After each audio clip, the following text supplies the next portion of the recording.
Talk about the phases of no. We call this letting no out slowly. So when somebody's trying to get you to do something or trying to get you to buy something or whatever they're trying to get you to do, and you want to say no, you don't necessarily want to go along with it. Um, there are different phases of no that you can use. Now, anyone who has read the book knows the line, how am I supposed to do that? You need to be extremely careful with how am I supposed to do that. People throw that line around like it's God's answer to everything, and it really isn't unless you're using it appropriately. Okay. When you say, how am I supposed to do that? It is basically an assertion when it doesn't have the precursor of empathy. In other words, if you've not used empathy, if you've not tried to get that tactical empathy all the way through your conversation, if you come out with a how am I supposed to do that, it's going to come across as assertive.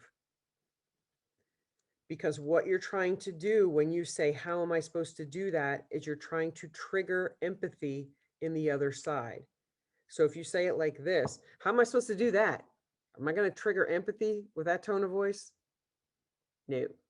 Okay. So how you want to say this? How am I supposed to do that? Or how am I supposed to do that? Wherever you want to put the inflection. But it's like a thoughtful, seriously, I need you to tell me, how am I supposed to do that? Okay. But people are not going to care to help you with implementation things and how you're supposed to do that if you've not been using empathy with them all the way through the conversation, because they don't feel any empathy toward you. Because remember, if you've used tactical empathy and you've sought to understand the other side, when the time comes, they will seek to understand you. They will use a little bit of that reciprocity, we hope. Most personality types will.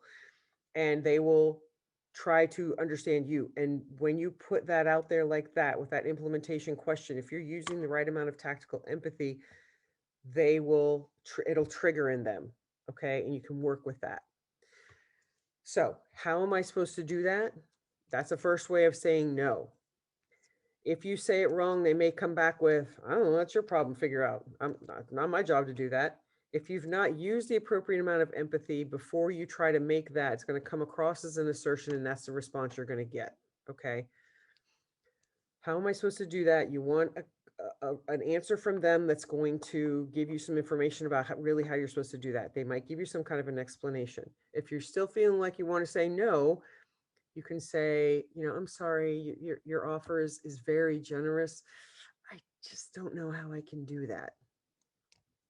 Talking goes on a little bit more.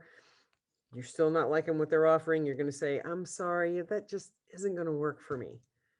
And then when they get down to that last one, you're going to say, no. Basically, by doing all of those things, if you know you want to say no to somebody, but you want to protect the relationship for further down the road in case you want to actually do business with these people again, letting no out slowly is the best way to do it. It's like a thoughtful, I've really thought about this, and oh my gosh, it kills me, but I'm not going to be able to do business with you. Letting no out slowly with those 4 steps like that before you get to that final no is going to save the relationship with the business or whoever the person that you're working with.